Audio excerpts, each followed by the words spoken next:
to You Can Do It Too, a podcast highlighting regular folks who followed their dreams and made it happen. I'm Joan Hutchinson, your restaurant maven. I've been described as a risk taker, though I never thought of myself that way. My mom always told me I could do or be whatever I wanted as long as I set my mind to it, and I believed her. I was an actor performing in theater in Orange and LA County, California, as well as music videos, commercials, and independent films. I also did stand-up in bars and clubs. Absolutely loved that. Afterwards, I ran a successful catering company that led to owning and operating a top 10 Orange County restaurant and catering venue. All this prior to earning a bachelor's degree in business management and marketing. You know what I learned by going to school after all of that? You don't need a degree to accomplish your dreams. You need drive, passion, and a belief in yourself. You also need some caring folks who support you and believe in you. I didn't need a formula to tell me how to properly staff for a week. I needed common sense and a deep care for creating outstanding dining experiences for my guests. Since then, I've gone on to work in country clubs, casinos, a culinary school, and now hotels. I've been coaching and consulting with salespeople and small business owners for the last few years and blogging with business advice. I just wanted to do more, to share more, to reach more of you. I decided to talk with folks I admire, lots of amazing 30-somethings, even some remarkable 20-somethings, and of course, more seasoned folks who kick ass at what they do, to show you that you can do it too.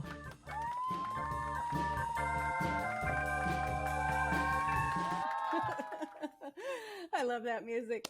Welcome to You Can Do It Too. Those of you joining on Facebook, say hi in the comments. And anyone in the Riverside studio, give us a wave in the chat.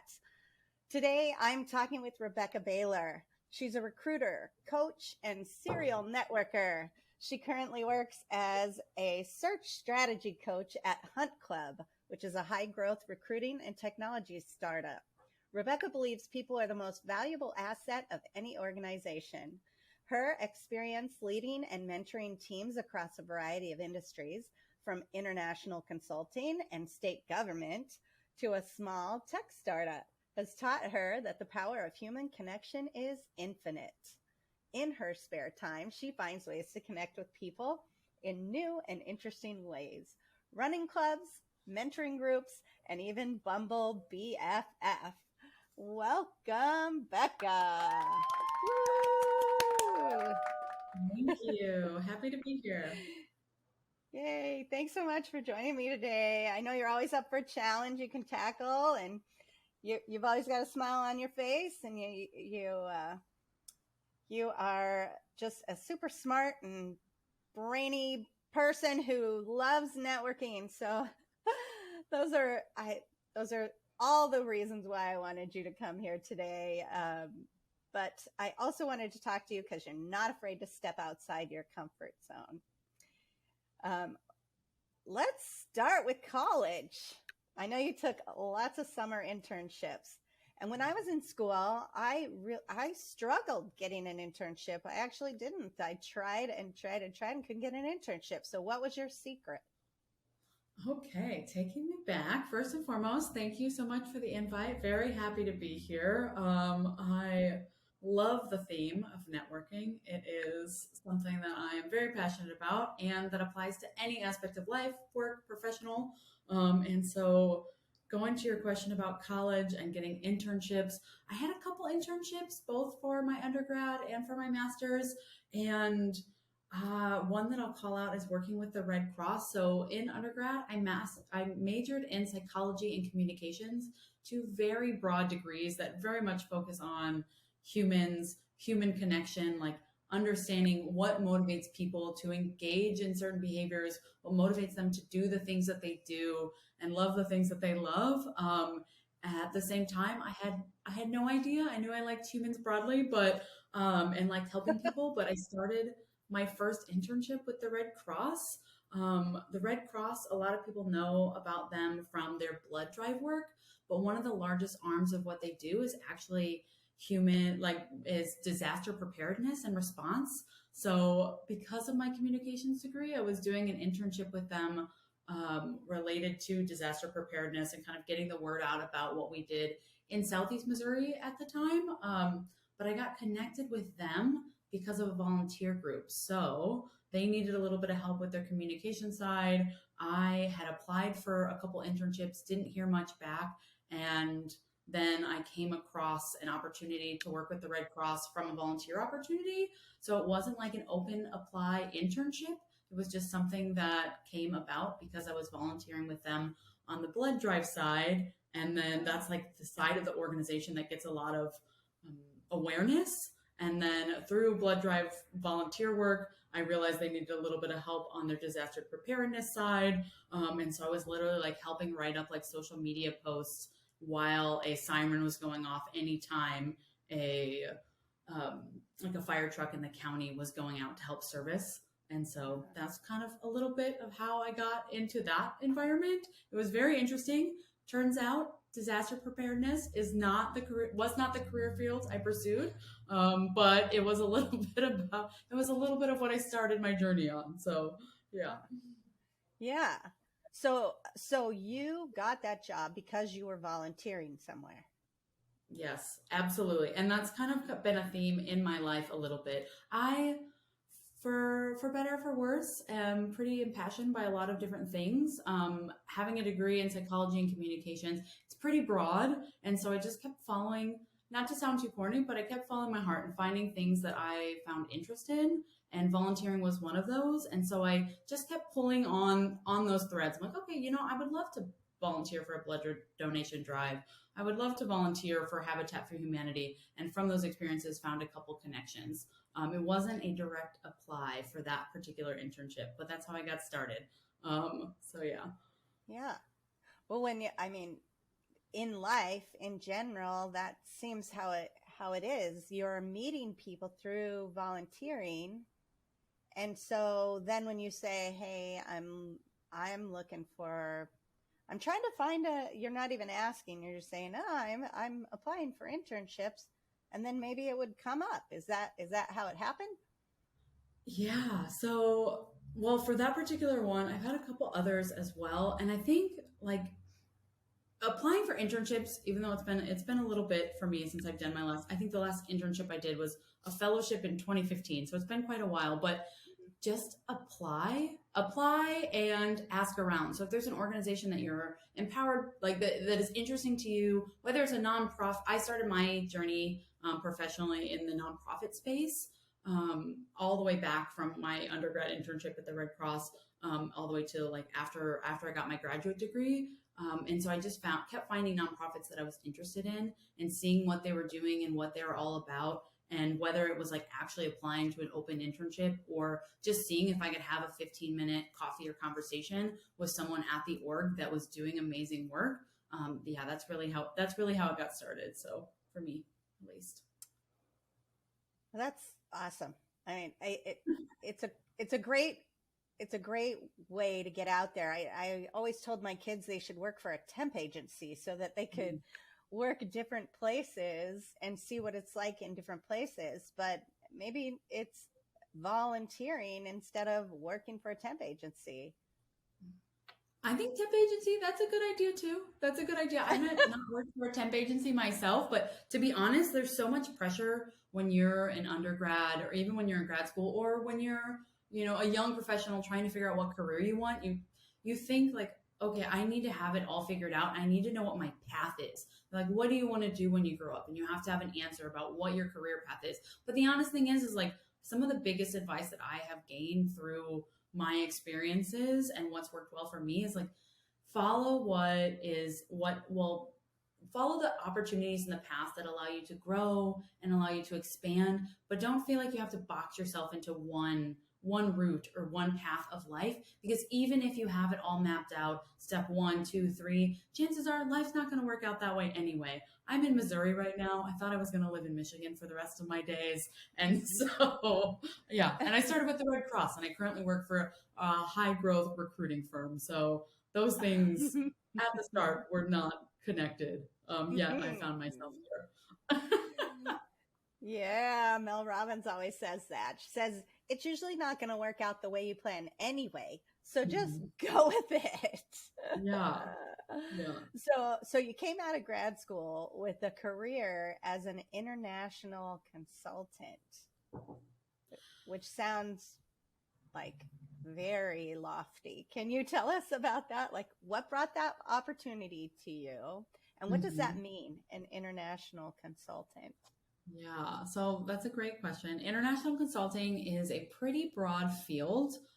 What I was doing was I was working with I came out of grad school and I actually got the position as a result of a fellowship or a graduate level internship that I did. I did some great work. And then after I finished my internship that was sponsored by my organization, they offered me a job opportunity, which I accepted after I had graduated. But so international consulting, what I was doing, I was working for a small research and education consulting firm. And what they did is they worked with small and medium-sized businesses to help promote economic development among those. And so there was a lot of things that were happening at the org. Some people focused specifically on business education for international businesses. Some focused on healthcare related to international businesses because healthcare across different countries looks very different. And what my team was doing was actually measurement. So they're similar with businesses in the US that are really small, that are constantly looking for different streams of funding and constantly looking for ways to get their name out about like the amazing work that they're doing and the lives that they're impacting and the communities that they're impacting. We were working with small businesses in Nicaragua, in Peru, Kenya, you name it, to help them measure what their impacts were. So to give just a little example, the last org that I worked with when I was there, it was a coffee company. And the woman who had started it, Vava, Njue is her name. She's wonderful. She started a business and it was a pretty successful coffee business that went all the way from like growing coffee and harvesting coffee to roasting coffee, packaging and selling internationally. And she's like, okay, our business is successful from an economic standpoint, but we're also have a mission to empower women across our supply chain, from those who are the growers and the pickers to the people working in the admin buildings and making financial decisions about this company. Like, how are we impacting their lives? And so my company at the time, called the William Davidson Institute, we partnered with them to help them set up essentially a survey across their different touch points with women in their business to say, okay, this is how women come in. These are the aspirations that they have. This is the income that they have. And this is how it changes after they've started working with you over the course of months or years. So it's long-term impact, but that's just a picture of kind of what I was doing internationally. So not all international consulting looks like that, but that's what it looked like for me. And again, very different from the Red Cross, but exciting and powerful work. And that's how I got involved. Wow. Yeah. Okay. So each job you've had has been a step up with something new, right? You went from traveling the world as a consultant to working for state government. So what was the position that you took with state government, and what was it that interested you in that change? Yeah, so I was working with that international consulting firm, and then I decided that it was time for me to move on. I love the organization, loved the company, but it was very small. I needed to move on, and so I decided I was going to move back to Missouri, where I'm from. And where I grew up. I have a twin sister here. And so for personal and professional reasons, it was time to move on. And so I had decided that I was going to start an international consulting business.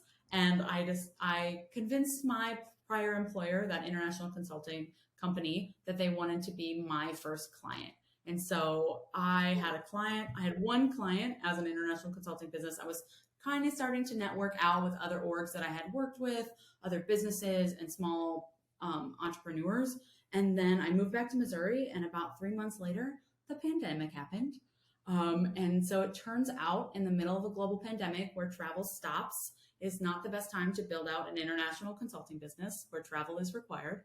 And so from there, I was like, okay, to be honest, I started at square one. I was like, what do I do here? And so I started reaching out to folks at organizations that I didn't know, but I was interested in. So the business I was working with was a small university related, like nonprofit and consulting firm. And so where did I start? I started by reaching out to professors that were doing consulting at like the business at Washington University in St. Louis, a really great university that has a lot of international and business related consulting. And so I reached out to one of the professors there. His name's Peter Baumgarten.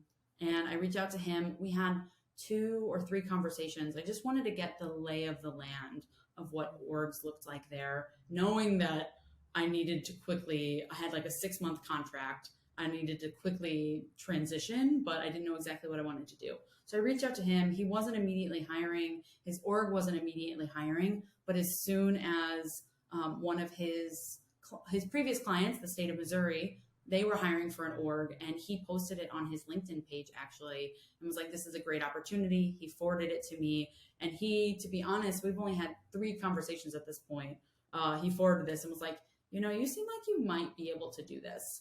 And so he forwarded a job opportunity to me. I leapt in with open arms, went through an interview process and got a job there. I can tell you more about what the job actually was, but again, it was a very large leap from what I had been doing before, except for people and human connection were at the center of both of those jobs, I would say. So, was there any fear associated with the change? Like, so you said it was a very different job. So did you go through any imposter syndrome at all? Did you have fear about making this jump? And how'd you get through that? Yeah, so I would say there's always a little bit of fear. And one thing that I taught myself is just that like fear is just another form of excitement. And it seems really weird. One of my favorite quotes that I often come back to, whether I'm, traveling to Peru by myself as an international consultant and a woman for the first time, luckily I speak some Spanish, but like one quote that I constantly come back to is life begins at the end of your comfort zone. I wrote down whose quote that is from. It's Neil Donald Walsh. But I think that's true in so many ways. So there's always fear. To say that more succinctly, there's always fear. But with this one and moving that job, like knowing that there was a person who, even though I had only talked to him 3 times in conversations that did not relate to this job that he had just posted about, and I believed in the power of his work and what he was doing, him saying this is an incredible opportunity made some of that fear go away, but it also made me more excited in other ways. So the job that I ended up taking on was with the state of Missouri, and my title was technically talent development specialist. And what that means is I was helping train anyone across the state of Missouri that became a manager in terms of helping them figure out what does it mean to become a manager? How do you navigate like professional development systems? How do you put your people first? What are coaching strategies that you can do? And this program served 45,000 people. The state of Missouri, like a lot of government agencies, has 16 different offices. Our program served 14 of those, and 14 or like thousands of staff were serviced by this program in comparison to the last job that I had, which was working with small entrepreneurs that maybe had 5 employees, and the business that I was working for had 40, max of 40. So I went from a 40-person company to the largest employer at the state of Missouri. There's a lot of fear there, but there was also excitement, and I was ready to take it on. And I learned a lot from the experience. I'll pause there. So when you there's a lot to digest. Yeah, when you were interviewing for that job, did they bring that up, that you have only ever worked with small? And did they see, how did they see that? So I think they were, so there's pros and cons. I would say like I've never worked in the same industry twice. I've always jumped. And one of the things that's helped me with that is being able to tell my story. And I think that's true. Like being able to know, okay, I've done this. These are my skills. The company that I'm applying for or the position that I'm interested in is looking for these skills. Like how do I bridge that gap? Even though I've worked in a completely different industry, like being able to tell your story is the most effective way that I found it. So it did come up in my interview that I've only worked for small organizations, but I was also leading processes and projects from end to end. like in my small organization, even though it was 40, I was partnering with a company that was in Kenya. And I had to say, okay, this is how we're going to measure your impacts over the next 2 years. And so there were, even though very different, Kenya Coffee Company and the state of Missouri, like typical manager, those are very different. But at the same time, like I have to be able to connect with a distant audience and plan a project that's going to have longevity. So there were things there that they asked about, and I just navigated them by saying, like, I know it's not exactly the same, but I've done this in a different context that I think I could apply to this one effectively because of XYZ. Does that answer your question?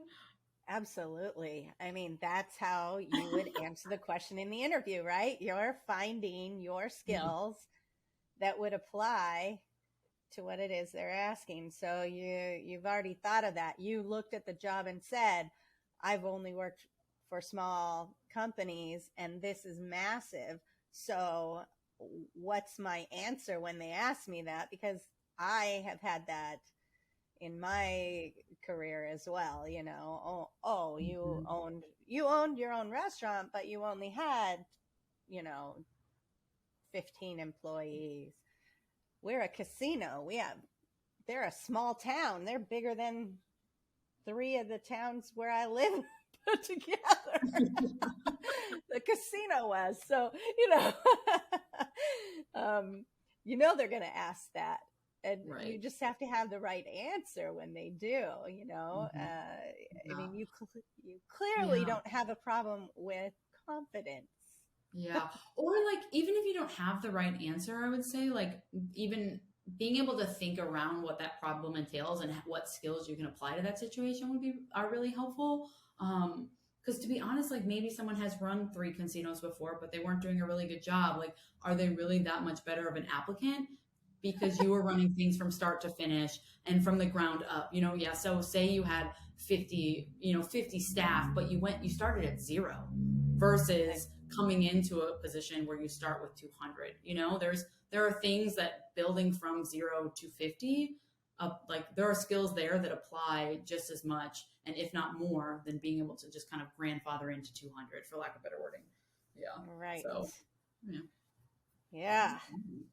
Anybody, if anybody on Facebook or Riverside, I'm kind of, if you have any questions for Rebecca while we're talking, feel free to type them in the chat or type them in the comments, and we'll make sure that she answers them. I'd love to answer them. Okay, so you took that change, and then you left that position, and now for a recruiting position, which you have since been promoted to coaching within that company. So there's another complete change in careers. Yes. Yeah, that is my theme, to be honest. So I like it.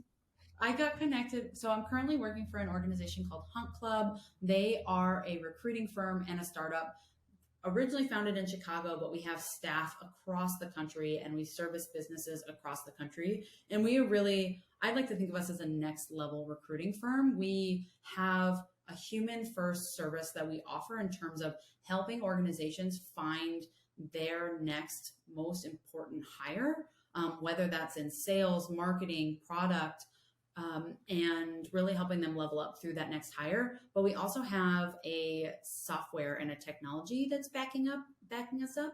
I'd like to think of it as a LinkedIn on steroids.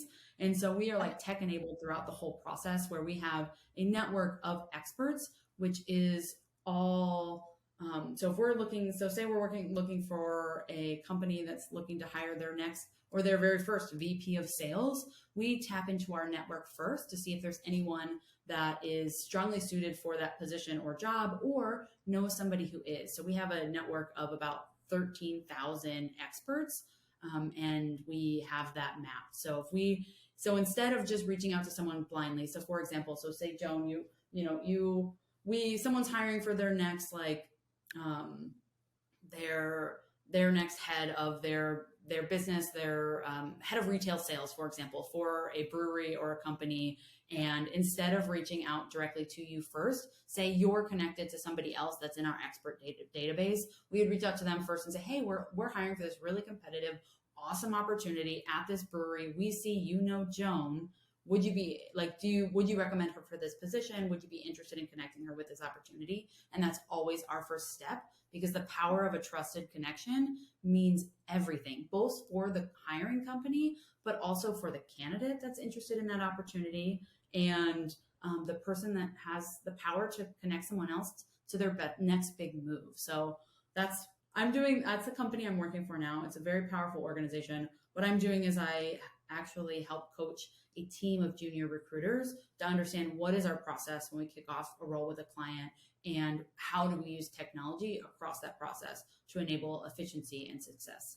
So it's a lot. I realized that was a lot. So your company so when you say that you have all of these people that you connect with to ask for a reference, basically, from someone that you see that you might be interested in, are those people that have positions that you put them in? Is that why they're trusted advisors? What makes them a trusted advisor? It's a mix. So our platform actually allows people to self-select as an expert in the industry. A lot of the people that are in our platform are people that we've hired for other positions, or that we've just talked to along the way. So for example, say we have a software company that's hiring for a sales exec, and they go through the interview process. We found them and we talked to them, and it turns out that it just didn't work with that company for whatever reason.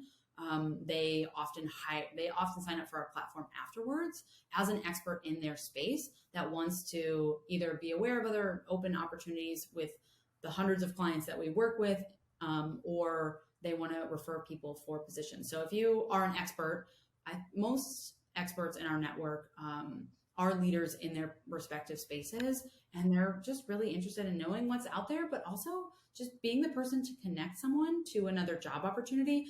We do have a financial incentive for that. So you can earn up to $4,000 if whoever you refer to a job is placed.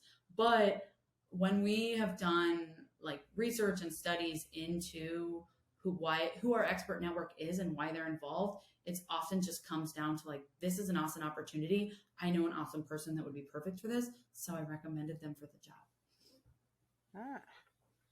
That sounds cool. So I'll send you the link afterwards so we can share it with everyone. Okay, that sounds good. So that's what your company does. And then you are helping the recruiters make use of their technology, and you're teaching them how to connect with these experts and fill the jobs that they're trying to fill. Is that right? Yep, exactly. So anytime we have a role kickoff with a client, we have a minimum team of 2 that is deployed to work on that search. It often breaks down to like a senior recruiter who's navigating the conversations with the client and with candidates, and then a junior recruiter. So I help coach those junior recruiters, and their primary responsibility is understanding, okay, who is our client? What are they looking for in a candidate? Like, what do they need in this next hire to help them level up? And they have to find, using our technology platform, but also LinkedIn Recruiter and other tools, they have to find the best possible candidates out there for this position. And so I help them navigate that process. There's a lot of research and communication, but they're really the front line, like reaching out to candidates to make connections and to like help them be aware of these opportunities. So I help coach them along that journey, which is a lot of fun. It's constant brainstorming on some of these searches for sure, because sometimes we've worked with anyone from Peloton is one of our clients to we've worked with so many different orgs. G2, it's like LinkedIn, or it's like Google reviews or Yelp, but for businesses to have consumer reviews of what businesses offer to their communities and how well their customer service is and their product. We've worked with Pernod Ricard, the alcohol distributor. We've worked with like software companies that are in supply chain, so many different organizations. So it's a lot to wrap your head around. Yeah, but it sounds so interesting. I love it. It's consulting in a way. I've circled back to consulting a little bit. Right. Right. Yeah. So walk me through as a recruiter, when so obviously you're going to talk with your clients who are looking for employees and figure out what exactly, like you said, you're teaching your recruiters how to figure out what it is that their customers need from a candidate. But once you find a candidate that you're interested in, and you've had your expert give them a thumbs up, what happens after that? So when you connect with a candidate, are you giving them pointers, or because when you think about it, you kind of have two clients, right? The candidate and the employer, because you want it to be a good fit, right? Yeah. So do you kind of coach the candidates, or I'm assuming you have an interview first and then make sure that they are a good fit? Yeah. But then how's that work? Yeah, and our recruiting firm does it a little differently than the industry does, but essentially you're right. The person who is the senior recruiter that's helping navigate conversations with the client and interface directly with the eligible candidates they have two clients that they're helping service, the client and the potential candidate, because we firmly believe that especially in this market, like the candidate should be interviewing their company just as much as the company is interviewing them. And so how we do it is we have a series of meetings that kick off in order to set up a search for success. And when you're actually, connecting with candidates, the first thing that happens is after they have the initial reach out and they say that they're interested, is that the senior recruiter has a screen call with that candidate to make sure that this opportunity is the right fit for them, that they have good skills match, and then also that it would be a competitive opportunity for them too as their next step. And if that screen call, and you're peeling away the layers of the onion, if it makes sense to move forward, that's when that candidate is presented to the client. And then they have a series of interviews, just like you would if you were to apply blankly for any position. The difference is that before every call that you have with the client, you have a check-in with your recruiter, with the senior recruiter, to say, okay, you're about to talk to this person. Here are some things that they're interested in. So be ready and prepared to speak to those things. It's not giving someone the answers to the test, but it is helping set them up for success. Because what we found, we're a recruiting firm, but we're also talent strategists. So especially with the businesses that we serve, they're at pivotal stages of growth or innovation, and they're figuring it out a little bit as they go. And so it's really important to help set the candidate up for success, to say, hey, they're interested in this. Come prepared to speak to the examples that you have and the experiences that you have that speak to that. If they want to be able to know that someone can grow their sales team from 2 to 10, come with examples of how you've done that, or if you haven't, how you would approach it, right? And so I feel like oftentimes candidates, if they don't have this person that's on their side, vying for their best interest too, they come into interviews blankly, which is a point where even some of the best companies falter a little bit and need a little bit of talent strategy and support. Because if you're trying to hire really good talent, you really shouldn't be throwing them into an interview where they have no idea what they're about to talk about. It just doesn't set anyone up for success, right? So, yeah. Right. That's true. So it really it's a coaching process. If you're really listening during the interview process as an employer, if you're really listening, even though you already gave them a heads up as this is what we're looking for, you can tell whether they are right for the job or not. Yep. Right? Yeah. Yeah. And sometimes we have finding good labor. Sorry. Finding good labor is such a huge issue these days. It's what are the methods that you use? I mean, I get it that you look for experts, but my goodness, it's hard to find help. Yeah.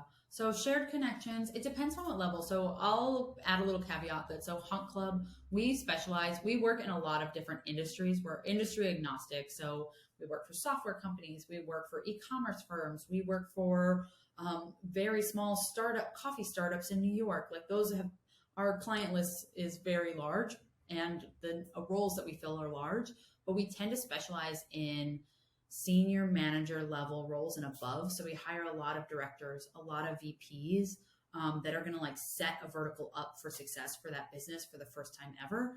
And so one of our primary tools outside of our own technology is LinkedIn. And not everyone updates that. And that's okay. You can, even the barest bone of LinkedIn profiles, you can find some information on to see like, okay, this would be worth a conversation because it makes sense. Like one of the reasons why we lean into our network so much is because honestly, if you're doing a really good job at what you're doing or you're busy working, you're not updating your LinkedIn profile every day or even every month, maybe not even every year. But it's one of the primary tools we use outside of our platform still. But there are other tools too, even like, hiring links and hashtags on Twitter or on like Indeed. Those are primary platforms that we use, or even just, posting jobs on LinkedIn as well. So, So do you recommend that people give LinkedIn a look quarterly? I do. I think it has. I spend an embarrassing amount of time on LinkedIn, to be honest, but I do think people should give it a look. And I think if you are actively searching, that is a tool to use for different jobs and folks that are posting. But for candidates, it's hard because there's a lot of companies. This market is very strange. Like throughout COVID, a lot of companies were hiring and couldn't find help. Other companies were hiring or not. Like now, a lot of companies are not hiring, or they've done hiring freezes because they're concerned about what this market is about, how this market is about to unfold. And it's honestly been a little shaky the last, half of a year now. But I do recommend checking out LinkedIn if you're a candidate. And using things to your advantage, like your open to work tab, and seeing what's out there, and also just connecting with. A lot of companies have internal recruiters or their internal HR or hiring team, and a lot of people are scared. I don't know if it's just the younger generation, but a lot of people are scared to reach out to a company itself and say, "Hey, I'm interested in looking." Like if for some reason it feels safer to just send in a cover letter or a resume to the abyss if there's an open job for that company. But to be honest, like if you send in a resume or your application, and then you send a LinkedIn message or a quick phone call to the person who's hiring or in the head of that department to say, "Hey, submit an application, really interested in this opportunity. If there's other opportunities that would be a good fit, happy to have a conversation." The power of that networking and the amount of effort that it takes to reach out to have that conversation is so small in comparison to the benefit that you might reap from it. So yes, I believe in LinkedIn, but I'm still someone who is happy to pick up the phone and have a conversation with a real life human. So, with the real life human. Yeah, I know.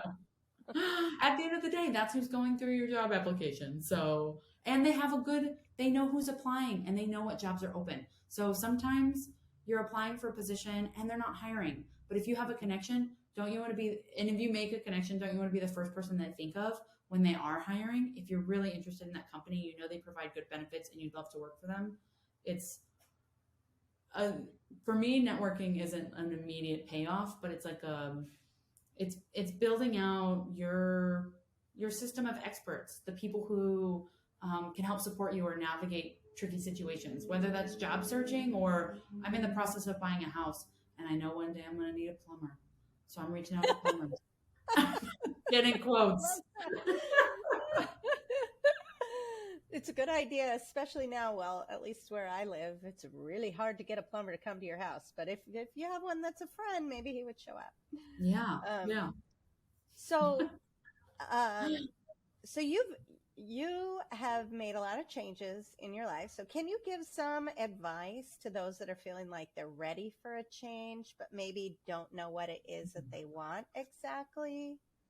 Oh, yeah. I'm going to circle back to something that I said earlier because I think it's tried and true, which is have patience and grace with yourself if you don't know what your next step is. That is okay. There are from the recruiting world, especially, something that I've noticed is like there is going to be, oftentimes we see a company that's saying, okay, this is our history, this is where we've been, and we're missing this, we're missing something to take us to our next step. The honest truth is, like, say they want 4 skills in a candidate. The honest truth is if you look at somebody with 10 years of experience, you can have thousands of candidates that have those 4 skills layered on in different ways. And so, like, just like that's true for a company, it's true for you as a candidate that's looking for your next step. You're looking for something different that allows you to use a different skill or apply yourself in a different way. But the reality is that you could find those things in probably hundreds of different types of jobs and companies. And so be open to not knowing and just seeing, like, if you can apply your skills, or if it's a company that you believe in, like, be open to that, even if it's not a specific job title that you were hoping that you were going to get. Right. So that's one. I have lots of advice, but I'll let you dive in there. Me too. Well, I think that's good. I mean, I guess also you said go with your heart and do some volunteering, and that might help you make some choices that way. Yeah. So I only, go ahead. Say again. Well, I was going to say, so sometimes and I've been there too. When I was, switching from my what I thought was going to be a booming international consulting business, and then all of a sudden the world shuts down and I need to find a job that's going to provide me stability. Like, it's tough, and it's a huge cloud looming over. It can be a huge cloud looming over you sometimes, but to be honest, like, you can find connections. The power of networking is, you shouldn't just connect with someone for the sake of finding a job, right? It's like finding someone who's, good at what they're doing, or you're interested in the journey that they took to get to where they are, and you're genuinely interested in learning that. So I would say, like, don't reach out to someone just for the sake of having a job, because it doesn't always work out for that way. And so be open to making connections, just like, having a conversation with your sister or with your mom. There doesn't have to be, as hard as it is when you're looking for a job, like, try to reach out to folks to make a positive impact or have an actual connection beyond just thinking, okay, this person's going to get me a job, because again, life doesn't work out that way. Hopefully it'll circle back there. But the most powerful connections I've had and job opportunities that have opened up were because I wasn't actually looking, but I was just meeting someone and being genuine. So that's a long-winded way, to say that, but yeah. You can find connections in unexpected spaces. So if you're looking for a job, maybe you should, find a hike. I'm in a females hiking group.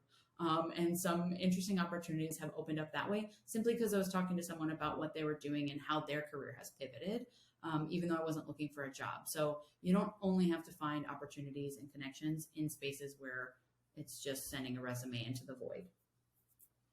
Yeah. I like that. Yeah. I got a great job by having an interview with someone for a job that I turned down. I actually said, I think you're a nice guy. It would be great to work with you, but this just isn't the right job for me. And then he called me 2 weeks later and said, hey, there's a job that I think would be perfect for you if you're still looking. And I actually had already taken a job, but was like, yeah, I don't need that job. I want the other job. and of course he recommended me, and I only met him through that interview process. So it is good. And that's good too, is like, and it comes from a point of privilege to say, like, oh, okay, don't just accept any job that you get. But if you're looking for a job and whatever you're interviewing for doesn't seem like it's the right fit, like, don't be afraid to say no. Again, like, you as the candidate, you should be interviewing your company just as your potential employer, just as much as they're interviewing you. And it doesn't have to be a negative thing. Like, for whatever reason, the job you were interviewing for wasn't the right fit. And so having, being able to say, you seem great, this seems like a great opportunity, but it's not what my next step should be, is a very powerful thing. Like, and to just jump at any opportunity kind of robs you of your own power in that process too, right? Like, because you as the candidate deserve to be happy and to find your next step too. Because if you take a job that's not, it's not the right fit, if you sit with it for a little bit, you're probably turnover is gonna be in the next year or so anyway. So yeah. So you don't need to do that to yourself. And be positive and know that you're putting it out there to the universe, that you are looking, and that you deserve better, or you should get better. Then the universe will give you what you need, right? Yeah. Yeah, exactly. And also, like, it doesn't have to be. I'm a little more direct in some of my communication styles, but I work with a lot of folks who, it's a learning process to say, like, okay, actually, no, this isn't what's in my best interest. And knowing that you can say that to someone in a positive enough way that it doesn't actually tear down your relationship. It is in the person who you're interviewing with. It was in his best interest that you said, no, I'm actually not interested in this job because I won't be happy here. Right? He probably didn't want to hire someone who didn't want to be there just as much as you didn't want to take a job that you didn't want to be at. So in the end, it's like having broccoli in your teeth. It feels terrible to say to somebody, but they want to know. They want to know. That's awesome. And then just going back to the networking thing, I want to tell everyone that any business owners who are listening, networking is a great way to expand your market and to build your business. So I highly, highly recommend that you attend any Chamber of Commerce in your area, any meetings or functions, any business associations. You should definitely join, and because you are going to make connections who maybe they won't come to your place, but they will send people who will. And it's just about that. So highly, highly recommend networking for business, to build your business, but also to expand you as a person. The best Chamber of Commerce functions that I've ever been to included learning in those meetings. I always got something out of them. They always had a speaker, and they were great. I haven't found any around where I am now that are that way, but I am recommending that to to our chamber here where I currently live, and those are just the best functions. So, right. Yeah. And I don't think it has to be a scary thing. Networking. Sometimes it has like a negative connotation. I'm pretty, outgoing and extroverted, but networking isn't necessarily like, oh, make 1,000 connections. It's like literally only one connection needs to matter to have an impact, right? And so if it means being more involved with your community, your Chamber of Commerce, knowing what's happening in your business landscape, like just being there is worth it. It doesn't mean you have to, have a list of 100 people that you shook hands with that day. Networking can be both very broad and very deep. And so however it serves you is the way to approach it, I would say. So that's a good point. That's a great way to end this, Rebecca. I don't want to go. We've talked a little bit longer than I usually do. Thank you so very much for joining me today. And I want to say thank you to Chris Hutchinson for producing for me. Join me next time, Sunday, October 23rd at 6 p.m. Central, when I talk with Chef Matt Borchardt. I met Matt through working at L'École Culinaire in St. Louis, where he was Associate Culinary Director. He was then promoted to director when the school opened a second location called L'École Culinaire Academy for Culinary Development, and he spearheaded the opening of that totally new facility. Matt was itching to do his own thing, but did a stint as a consulting chef for a fast casual concept. And now it's been 7 years that Chef Matt Borchardt and his wife, Mary Beth, have owned and operated Edibles and Essentials Market and Cafe in St. Louis, and they're still going strong. So Edibles and Essentials is a very cool concept with delicious and interesting food and a great location to just hang out and enjoy. I know you've been there, Becca, a few times, right? Wow. It's delicious. Oh, this is so Yeah. exciting. So I'm really looking forward to catching up and talking with Matt. So be sure to join us. Thanks again. Thank you, everyone, for listening. Thank you, Becca, and see you next time, everyone. Thanks for having me. Have a good night. Why am I doing this podcast? Because it's important to me that you know that we all have it in us to succeed. My guests weren't born into royalty. They're normal people like you and me who saw an opportunity and they ran with it. Listen here live every other Sunday at 6 p.m. Central for tips, tricks, and just plain old inspiration. And make sure that you follow us on Spotify and Anchor for all the episodes. If you're looking for more specific help with your restaurant or hospitality industry, check out www.yourrestaurantmaven.com. Read my blog and connect with me for coaching and consulting opportunities.